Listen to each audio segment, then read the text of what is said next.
Većina ljudi sanja o dalekim putovanjima, ali samo rijetki ostvare taj san. Među njima su i trojica Bosanaca, Barba, Armin i Adnan. Od Tuzle do Sahare, pred njima je 10.000 kilometara avanture.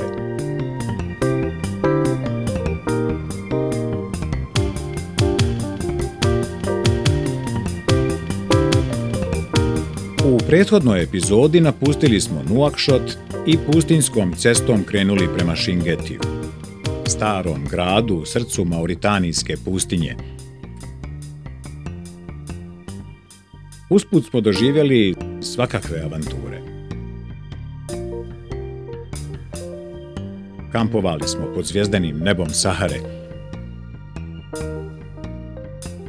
Pili čaj na vrhu ugaslog vulkana uživajući u čistom zraku i beskrajnom pogledu na pustinju svuda oko nas.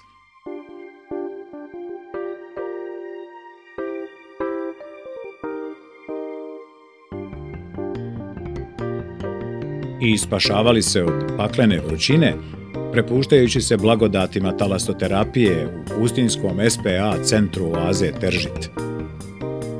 Bistra voda u ovom malom jezercu navodno je ljekovita. Vjeruje se da posebno potpomaže rast kose. Da ih Adnan nije potjerao dalje na put, Armin i Barba bi i danas čučali u vodi čekajući da im kosa ponovo naraste.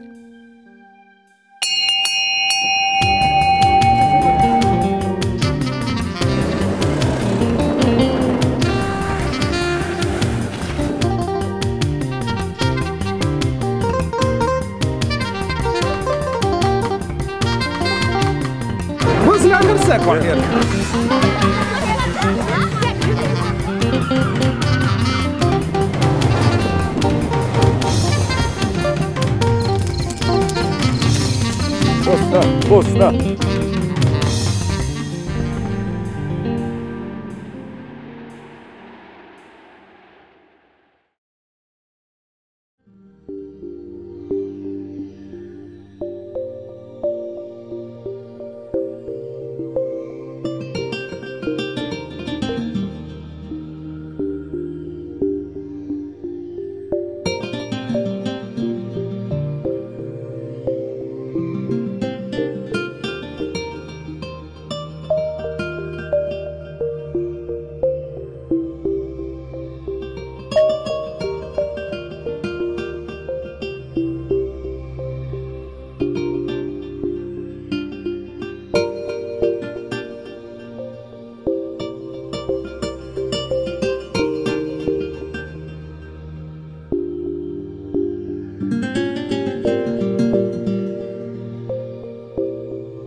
Nakon 3 dana napornog putovanja surovim, divljim i prekrasnim prostorima Sahare, mala bosanska ekipa stigla je u Šingeti, stari grad koji je još prije 1000 godina bio jedan od najvećih ekonomskih i kulturnih centara sjeverozapadne Afrike.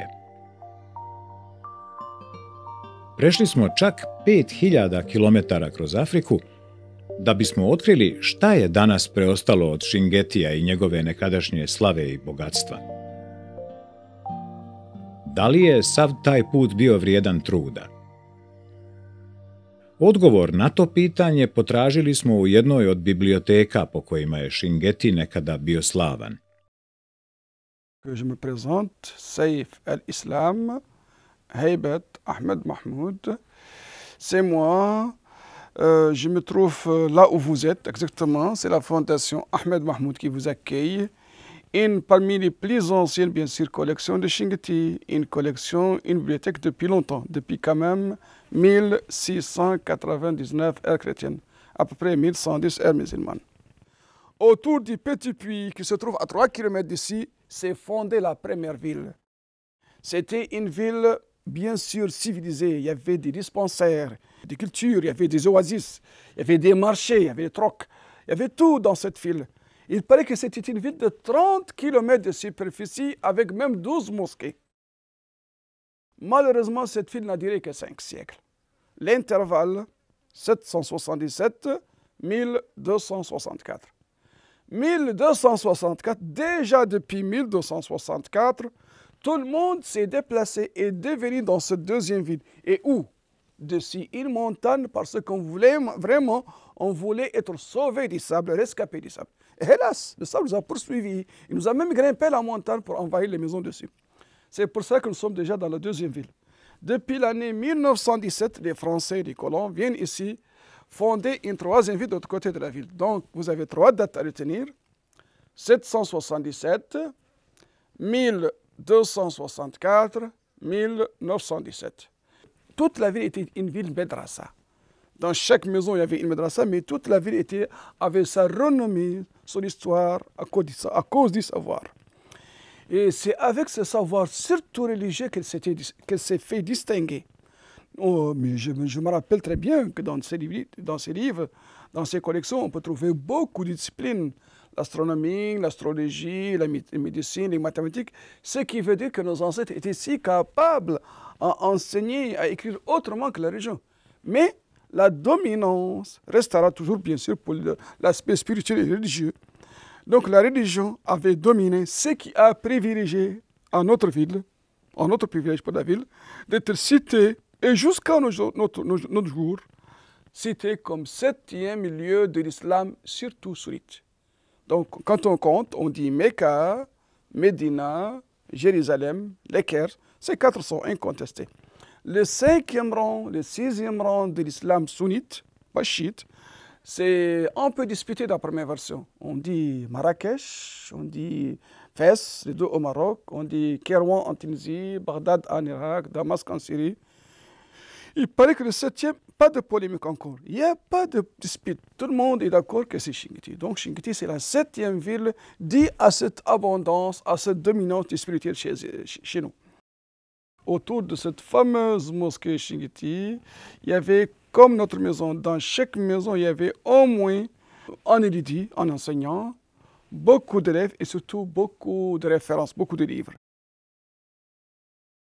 Dans chaque école, dans chaque maison, il y avait comme une faculté. Faculté des lettres, faculté des sciences, faculté de mathématiques, théologie, généalogie. Il y a beaucoup de... Dans chaque maison, on savait ce qu'on devait apprendre et avec qui on devait l'apprendre. Tout le monde apprenait parce qu'il faut apprendre.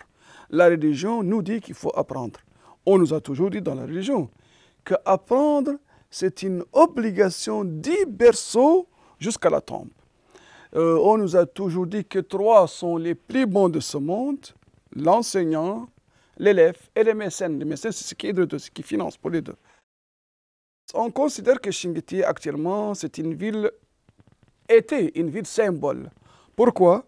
Parce que tous les pays avant s'appelaient pays de Chinguetti. Seulement l'année 1899, ère chrétienne, quand un Français qui s'appelle Xavier Coppolani, d'origine corse, vient en Mauritanie, le 27 décembre exactement. Il est venu pour nous amener un nouveau nom étrange, c'est-à-dire Mauritanie. Rassurez-vous, beaucoup de musulmans, beaucoup d'arabes jusqu'à présent nous appellent les Chenagita, c'est-à-dire les habitants du pays de Chinguetti. Bien sûr que Chinguetti ne peut jamais redevenir comme elle était. Mais heureusement, on connaît encore que Chinguetti est toujours quand même en bonne santé. Prvobitni grad, osnovan 777. godine, danas je potpuno zatrpan u pijesku. Slična sudbina prijeti i drugom gradu u kojem se trenutno nalazimo. Od nekadašnjih 70.000 stanovnika, danas ih je u Chinguettiju ostalo jedva 5.000. Uprkos naporima malobrojnih stanovnika da spase svoj grad od smrtonosnog zagrljaja Sahare, pješčane dine polako, ali sigurno opkoljavaju Chinguetti. Izgleda kao da ih ništa ne može zaustaviti. Tout récemment, nous avons essayé de faire des haies, des losanges, des figures géométriques avec des petits haies autour de la ville, avec des moyens mécaniques. Ça n'a pas beaucoup donné. Nous avons pensé à des méthodes, à des remèdes peut-être biologiques. Et tout dernièrement, nous avons opté pour le reboisement. Planter des arbres autour de la ville. Et nous avons constaté que la direction des dunes a chaviré un peu. Mais vraiment que nous sommes heurtés à un grand obstacle. C'est quoi? C'est le manque d'eau. Et quand nous avons pensé à reboiser, à planter des arbres autour de la ville, nous avons risqué notre ville. Parce que les habitants qui ont quitté Chinguetti ont quitté parce qu'il n'y avait plus d'eau, il n'y avait plus de pluie. Donc le phénomène de manque de pluie risquera de redevenir si on continue à planter des arbres, La nappe phréatique va être épuisée. Donc nous n'aurons pas quand même fixé les dunes autour de la ville, mais nous n'aurons plus d'eau à boire. Donc le vrai obstacle, le vrai handicap dans cette chose, c'est le manque d'eau. S'il y avait assez d'eau, nous serons plus contents. Nous aurons en même temps faire de nos petits jardins et encore arrêter le sable. Mais c'est dommage, les nappes phréatiques ne suffisent pas, il n'y a pas assez d'eau. C'est dommage.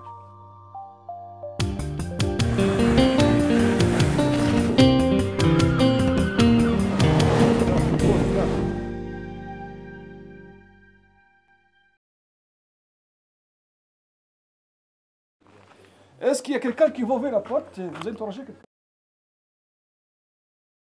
Allez, vas-y, tout doucement, je suis pressé.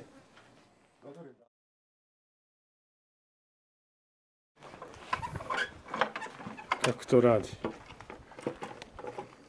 Un mauvais voleur, il n'est pas bon voleur, heureusement. Les musulmans ne sont pas des voleurs. Hoće li to ja radi? Nije to tako model da je ovako. Ovako staviš šipku. Allez-y, au suivant. Šipku. Au suivant. Mais bravo, bravo, bravo, c'est bien. Enfin, il a défendu la gloire du groupe, c'est bien. C'est très bien, non, c'est très bien. C'est pas fini. La sécurité. Imao ni novi ključ, ali ovo s ključem stari. Kakvo je to blago koje Ahmed Mahmud brižljivo čuva zaključano iza dvije brave? Un livre qui était déposé par terre, qui était rongé par les termites, par les rats, par les bêtes. Et c'est dommage que ça atteigne déjà ce stade, c'est épouvantable donc. Heureusement pour moi, je n'ai pas tout perdu parce que j'ai déjà proposé d'autres originaux, mais des livres qui sont déjà à l'abri. Maintenant, je pense ne plus toucher des livres parce que ça les abîme. C'est pour ça que j'ai pensé à scanner quelques-uns. Pas beaucoup, quelques-uns seulement.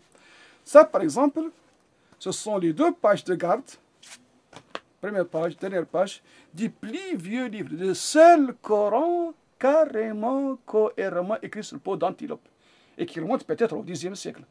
Bien sûr qu'il faut trouver le carbone 14, quand je n'ai pas encore trouvé, c'est dommage. Donc c'est le plus vieux Coran sur le pot de gazelle qui peut-être remonte au Xe siècle. Et une petite miniature, c'est une enluminure d'origine persante, paraît-il, avec beaucoup de couleurs. Tout ce qui est jaune, joli, c'est fait avec de l'or, avec des paillettes d'or.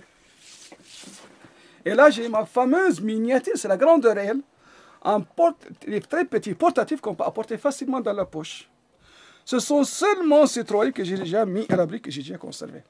Heureusement pour vous, mes amis, malheureusement pour moi, je n'ai pas tout scanné.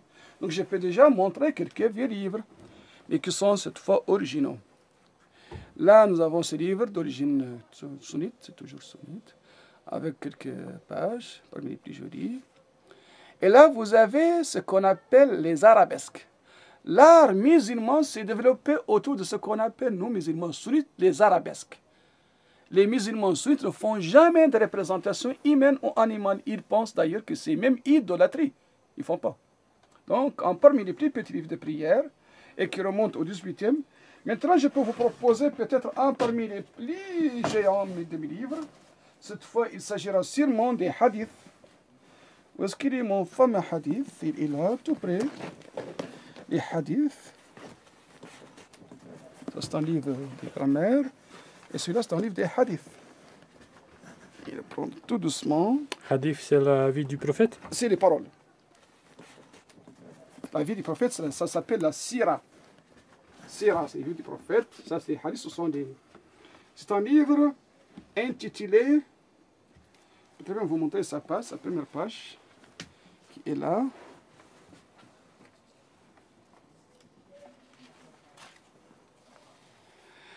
هذا الجزء السادس من فتح الباري على متن صحيح البخاري. Donc c'est un livre qui interprète Sahih al-Bukhari, le hadith. Bukhari, c'est l'homme de Bukhara, en Ouzbékistan. Donc c'est Sahih al-Bukhari, c'est un livre qui a été rassemblé par Bukhari en Ouzbékistan, parce qu'il y a Bukhara, c'est pour ça qu'il s'appelle Bukhari. Et celui-là, il s'appelle Ibn Hajar, c'est lui qui explique, c'est une interprétation d'une autre interprétation de hadith qui a été faite par Ibn Hajar. Ce livre-là donc raconte toutes ces interprétations du Coran, des hadiths. C'est le prophète qui a dit tout, bien sûr. Le prophète, il est analphabète, il n'écrit pas, il n'apprend pas, donc il n'a pas écrit tout ça. Donc c'est l'Ouzbek qui a écrit, après c'est Ibn Hajar qui a écrit tout ça.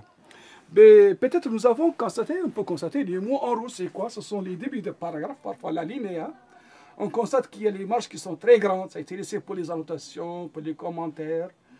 Et bien sûr, nous avons la façon de paginer les pages. Au lieu de paginer avec des chiffres, le dernier chiffre, 1, 2, 3, non, c'est pas ça. C'est le dernier mot de la page qui est répété dans la page suivante.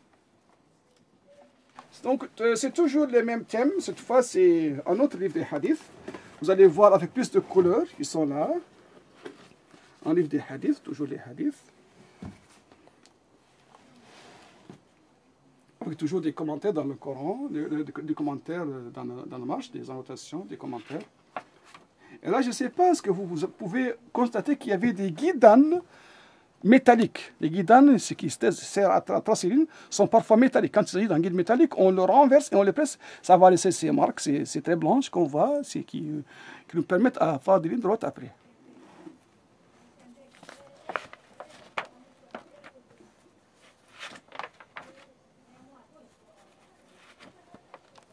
Là, c'est un livre parmi les plus vieux. Je vais vous montrer la dernière page de ce livre et qui définit vraiment quand ça a été fait, ce livre-là.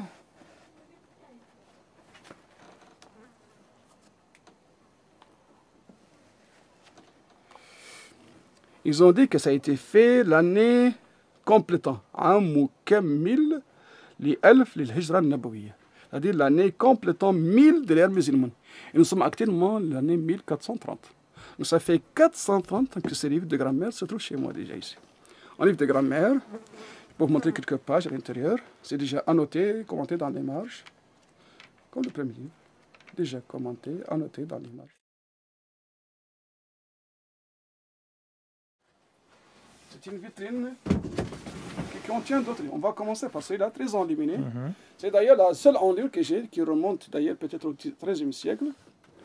Là, c'est du scientifique, astrologie. Astronomie, ce sont les constellations, le cancer, la balance. Musulman et arabe, ça fait depuis longtemps que la Terre était ronde et qu'elle tournait bien sûr beaucoup avant Galilée quand même. Là, nous avons un livre abîmé par les termites vers la fin, mais déjà restauré vers le début. Comment ça a été restauré? Il fallait rester tout déjà par cœur, quoi, les parties abîmées, que ce qui manquait. On va commencer déjà par montrer à tout le monde comment se transmet un savoir. Le savoir se transmet toujours de la même façon, avec les mêmes moyens didactiques. Une petite nature morte pour la photo, je ne sais pas, est-ce que ça peut vous intéresser? Donc c'est comme ça qu'on avait appris, que nous avons enseigné à l'école coranique, en madrasa. Ça, c'est le plus vieux encrier. C'est un encrier fait avec la pierre. Une pierre en petit bout de grès, travaillé avec du fer, et qu'on met dedans l'encre. Actuellement, j'appelle ce genre d'encrier le jetable. Je pense que ça étonne personne, ce n'est pas la pierre qui manque chez moi, donc c'est très trouvable. Là, c'est une deuxième génération d'encriers. C'est fabriqué avec des douilles de balle, des cartouches. On trouve que c'est plus sage d'avoir du savoir dans une cartouche, pourquoi pas. Ici, l'encre noire, et autour, ce sont les couleurs. C'est indigo, oxyde de fer, parfois des plantes, parfois de l'or même, et toujours avec un peu de gomme. Heureusement qu'on ne voit pas, c'est un peu toxique de couleur quand même. Là, nous avons les plumes. La première plume, c'est une plume en bois, carrément en bois, c'est les calams. Une deuxième, c'est une plume métallique attachée à un morceau de bois avec une ficelle. Et là, vous avez la plume que nous avons connue à l'école tous, avec mes ancêtres, avec tout. Je pense que les jeunes n'ont pas peur parce qu'ils sont Internet, la génération Internet, ils n'ont pas tout connu. Là, ça s'appelle les guides Anne. C'est une chose pour écrire tout droit. on glisse le papier sous les fils seulement pour avoir des lignes droites. L'encre noire, c'est fait avec quoi? Avec le charbon, la gomme arabique et l'eau. Le charbon, c'est ce qu'on voit de noir, c'est la tablette. C'est ce qui est noir, c'est la couleur. La gomme arabique, c'est le fixateur. L'eau, c'est le diluant. Après avoir écrit tout, c'est de deux côtés, bien sûr, il faudra répéter plusieurs fois. Il faudra même mémoriser par cœur. Après avoir mémorisé tout par cœur, ça se lave, on prend de l'eau, ça se lave, ça tombe à l'eau. Et quand on lave le Coran, on peut le boire. On pense que quand on boit du Coran, que ça nous protège et ça peut nous rendre plus intelligents, bien sûr. Heureusement que nous ne sommes pas obligés à le faire. L'essentiel, c'est quoi? C'est respecter le Coran. Ne pas malmener, ne pas jeter n'importe où. C'est ça l'essentiel. Il faut seulement respecter le Coran. Boire, ce n'est pas obligatoire. Mais qu'est-ce qu'on boit? Rien de toxique. On boit le charbon. Il paraît que le charbon, c'est un très bon absorbateur des gaz. On nous a souvent proposé du charbon au dispensaire. La gomme arabique, un très bon astringent. Et de l'eau. Donc rien de toxique.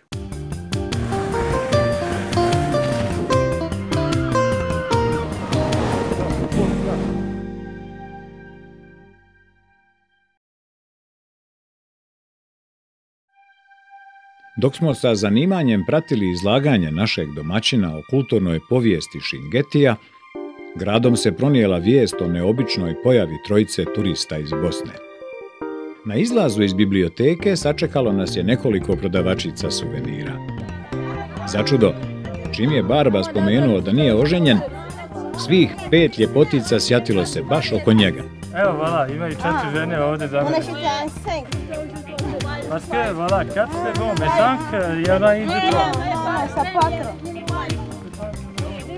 Barba se nije mogao odlučiti da prekorači dozvoljenu kvotu od 4 žene, jer bi to bio grijeh, a pošto ni jedna nije htjela odustati, da ne bi nikoga uvrijedio, Barba je na kraju ipak morao otići iz Šingetija neoženjen. Uostalom, svakako je imao samo jedno slobodno mjesto na motoru. Čak i da je uspio ugovoriti 4 žene, ne bi ih mogao sve povesti sa sobom.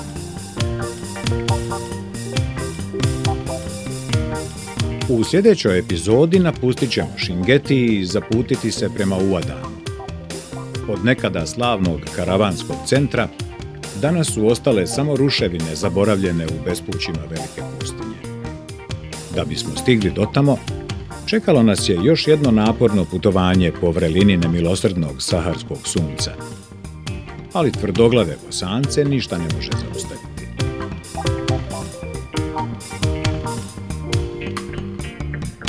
Došli smo u Uadan. To je krajnja tačka našeg putovanja u Saharu. Ja moram priznati, ja sam pomalo tužan jer ova tačka označava sad preokret, znači poslije Uadana počinje povratak kući. Ne propustite našu priču o skrivenoj pustinskoj tvrđavi u sljedećoj epizodi Puta u Saharu.